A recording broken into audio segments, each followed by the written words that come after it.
Vous avez sûrement vu sur vos pages de réseaux sociaux l'augmentation de publications tradwife ou de femmes traditionnelles. Dans le fond, c'est des femmes qui volontairement vont adopter un style de vie du genre traditionnel. Donc ça va être s'occuper des tâches ménagères de la maison, prendre soin des enfants, soutenir son conjoint, adhérer à des valeurs plus conservatrices. En général, les femmes qui vont adopter ce mode de vie vont promouvoir dans le fond un certain rejet, une certaine critique du féminisme moderne.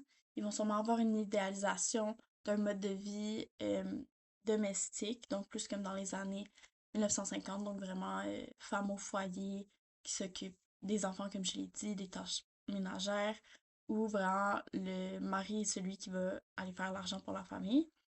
On va voir apparaître deux points de vue dominants à propos de ce sujet.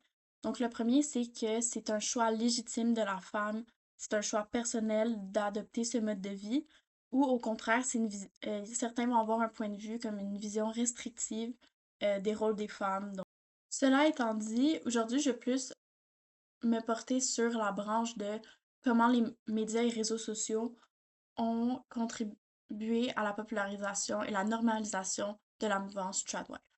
Donc, dans les influenceurs les plus connus qui promouvoient ce mode de vie, on a Ballerina Farm, qui est une femme sur TikTok qui montre sa vie de chaque jour, à s'occuper de ses enfants, faire la cuisine, faire le ménage, et on voit vraiment que son mari, c'est la figure dominante de la maison, euh, qui est un peu au centre de leur vie, même si c'est vraiment elle qui fait un très gros travail domestique.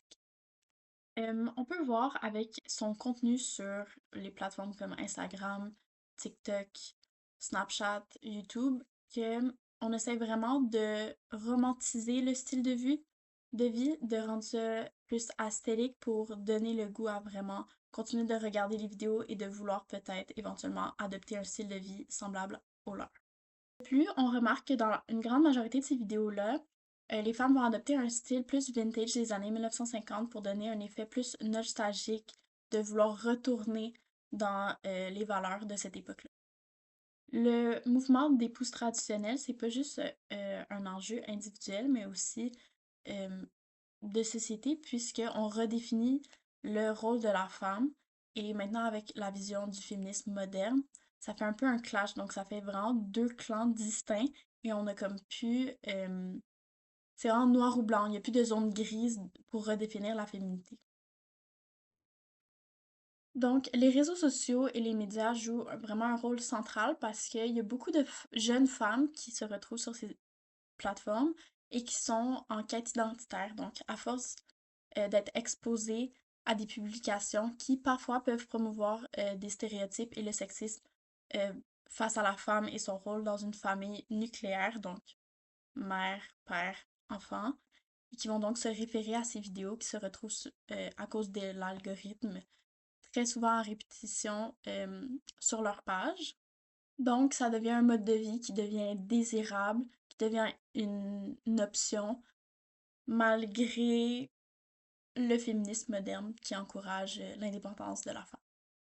Souvent, les vidéos qui vont être postées par ces femmes qui s'autoproclament tradwives, ça va être des vidéos de leur vie de tous les jours. Donc ça apporte plus un sentiment d'authenticité et de proximité avec l'influenceur par rapport à la personne qui regarde derrière son écran.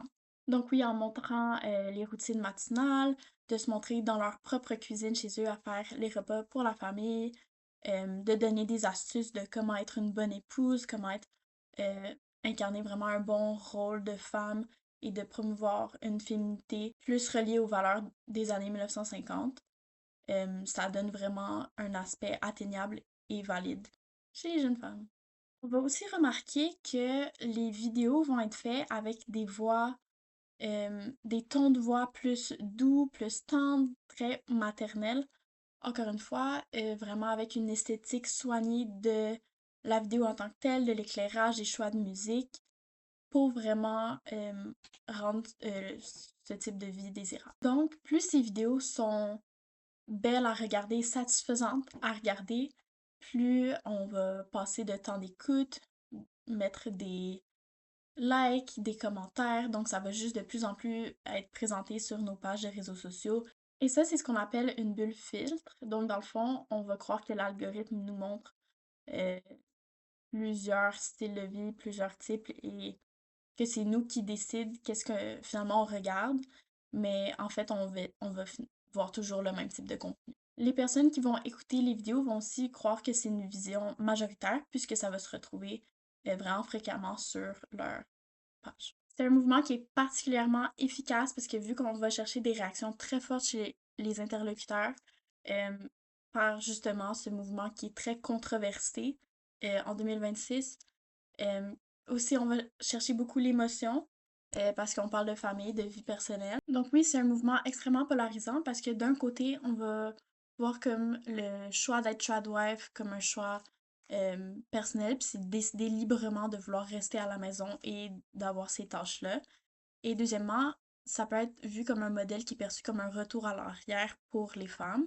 Ça va complètement à l'encontre des luttes pour l'égalité entre les sexes et de l'indépendance des femmes. Un autre aspect qui fait que c'est un sujet très controversé, c'est qu'il y a beaucoup de femmes qui avaient avant adopté ce mode de vie plus traditionnel et qui en sont ensuite sorties et qui ont parlé de leur expérience et comme quoi avec un manque d'éducation, qui sont pris maintenant avec des enfants, euh, qui sont pas indépendantes financièrement et qui se sortent de ce mode de vie et de la détresse qu'elles vivent à la suite de ce choix. Ce qu'on oublie souvent, c'est que c'est une image qui se fait mettre sur l'Internet d'une vie parfaite quand la réalité, c'est pas ce qui va être filmé et mis en ligne pour à la vue de tous.